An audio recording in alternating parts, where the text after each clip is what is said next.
Hello, Susan Shepherd, and I am back with my Black Moon Astrology cards, um, first published in October 2017 overseas and available in the United States January 2018. This is a very comprehensive astrology deck. It has things in it that a lot of the other decks don't really have. Things that are very familiar, for instance, to astrologers. And you do not have to be an astrologer to work with this deck, however, because it has a booklet which has all of the meanings of the cards.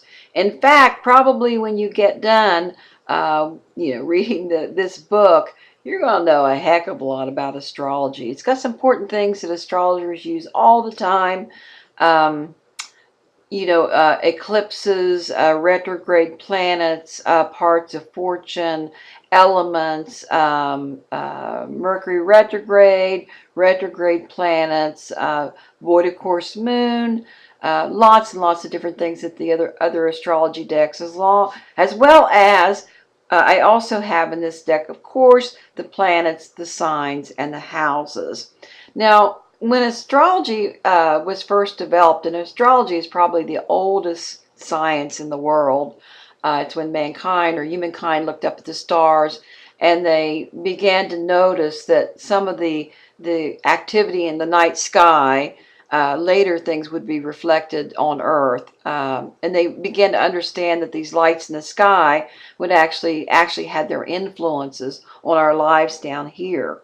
Uh, and the next thing they noticed was the stars kind of formed in their constellations. They noticed that a certain constellation might look like a scorpion, another might look like a lion, another might look like a bull, and that's actually what became our astrological signs. As a matter of fact, the very early word zodiac means circle or circus of animals in the ancient among the ancient Greeks. Now, what I'm going to talk about now is I'm going to talk about the planets because, like I said before there were signs, we had planets. And these planetary influences are very, very important. Probably almost more important than your sun sign, maybe not quite. We often have ruling planets. Certain planets are stronger than others in looking at a horoscope. So we're going to talk about these now, but we're going to talk about them in reference to this new card deck that I invented called the Black Moon Astrology cards. And I do want to point out that I have actually been an astrologer for close to 40 years. Yes, I have. I started as a mere child, that's true.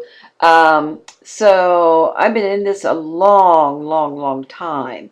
And there are certain things that, of course, that I've noticed about astrology. And some of the meanings are actually my own.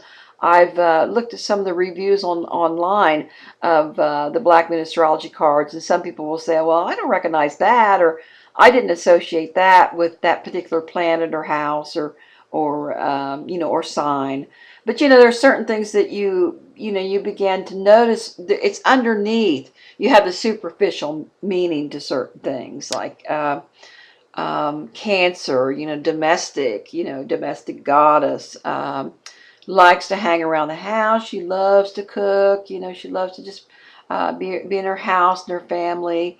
Well, I'm a Cancer actually, and I hate to cook. I like to eat, but I don't like to cook. So, but I do love my home, and I am a recluse, and I do like being alone, and I like my solitude in my house. So there's some deeper things that go on rather than some of the more superficial things that you read in horoscopes and magazines and newspapers, that sort of thing. Those are good too, though. I'm not against them, but they do teach people astrology. So today what we're going to do is we're going to concentrate on some of the planets. Now, the first two planets, of course, are not really planets. They're actually luminaries in the sky. And we start out with the most important one, and of course, this is the sun. And you know what your sun sign is, I'm sure. That's your birth date sign. And what that basically means is when you were born in that general area of the sky is where the sun was, nearing that certain constellation that is your astrological sign. So we know in the summertime, the sun moves through the constellations of Cancer, Leo, and to some extent Virgo. That's summertime for us. So those are the sun signs during the summer. Uh, the sun is since it's the center of our solar system and our universe, it is the most important planet in the whole chart. So how your sun is aspected and where your sun is in the horoscope is very, very important in your birth chart. But when this comes up in a reading, the sun represents your life force. It represents your spirit, how spirited you are, influences on you, radiance. It also represents the heart chakra. Since it governs the sign of Leo, the very proud Leo, it also indicates stage presence, being up in front of crowds, working with groups of people, becoming well known for something, and also, of course, lastly but not the least, your own personal charisma and how you use it. Now, it's very similar to the sun when you, in the tarot deck, and that is, this is like the most positive card of all. So whenever the sun comes up in a reading in the Black Moon Astrology Deck, you know that you have a green light, and you know that luck and fortune is on your side with whatever it is you are questioning, or whatever it is you're focusing on, or whatever it is you're asking about. The sun is also fiery, and it's a fire sign, which represents enthusiasm, and it would bring in things rather quickly. Whenever it's a fire element, there's quickness to the results of something. So the sun governs so many things. It would also represent the father to some extent, when the moon would represent the mother. And it's just it's recognition. It's rewards for what you've worked for. It's getting attention for what you sacrificed for, what you've aimed at. So it's a very, very important card in the Black Moon Astrology Deck. And we will now turn to the moon. The moon is my planet, actually. The moon, of course, governs the sign Cancer. The moon is a reflection, reflects the light of the sun. The sun is active, which is usually considered to be masculine, not really so much in gender, but in terms of being active. Whereas the moon is hidden, and she is in mystery. She's in the dark of night. The sun is in the sun is during the day, where everything is clearly seen and can be made out. The moon is mystery. She's hidden in darkness. There's always a mystery about her. There's psychic connections where the sun represents the father, the moon represents the mother. She's your tribe. She's your history. She's your feelings. And to some extent, she's your nervous system. She's your imagination and what you dream of. She has to do with dreams. She has to do with mothering and nurturing.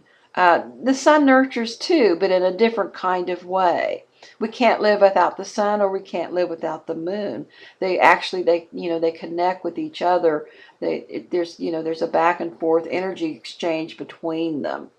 So it would be family, it would be traditions, it would be women, it would be how you feel inside, what you know, but by your psychic ability, but not just psychic ability, but also intuition, which is what you feel, which is what is the most accurate when you are being psychic, or you're psychically attuned to certain things. And some people believe Cancer is one of the most psychic signs that there is, in terms of accuracy, accurately predicting certain things. And also representing tribes, the tribal unit, the family, the extended tribe. Um, the sun would be recognition out in front of the public. Now, the moon, interestingly, represents the public as well.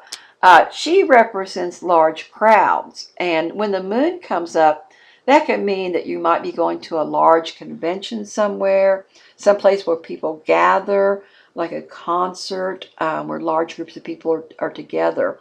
The moon does like isolation, however. Usually what's interesting in a horoscope, famous people, a lot of famous people will have the moon right at the top of the chart in their area of fame. So the sun and moon are really equally important. She's water, whereas the sun is fire. So she's water, and she represents the depths of everything and how deep you can go emotionally. So both of these are very important. The sun representing the fifth house, and the moon representing the fourth house, the house of family, and the sun representing the house of creativity, how boisterous you are, how much dignity you have, how much integrity. The sun very much represents your integrity and your ability to stand alone. Many of the signs have difficulty standing alone, not the sun. And that can also mean, too, when the sun comes up in a reading, it might be a situation where you are going to have to rely upon your own strength and you're going to have to stand alone. Yes, indeed. So these two cards, they go together. The first one, they're both Native American. The first one it's a southwestern indigenous people petroglyphs, and the moon is a Mayan moon goddess. And you'll notice by these cards that I've made them a little bit different than what you would recognize as the certain signs. But on each one, they give, it's in the book, and they give their glyphs or their little symbols so there won't be any confusion. Okay, so we've gone through two cards. And after you read the book, there's not going to be any questions at all. It gives you so much more meaning and many of the times, three cards will be generally connected. And that will be, like for instance, if we take the sign Cancer. Well, we know we're into the sign Cancer, which represents family and roots and intuition and feeling, because Cancer is I feel. And we also know it governs, or it rules, the fourth house, which is also the house of family and being alone to some extent, loving your home, being domestic, and your tribal roots and things like that. And also the sign Cancer. So you've got Cancer would be the moon, and then it would also be the fourth house. And once you begin to understand those correspondences, astrology actually becomes a little bit more easy. And it's all described in my book. So that's a little bit about two of the cards, and I hope to talk to you again. So thank you all very much. Black Moon Astrology cards. Thank you.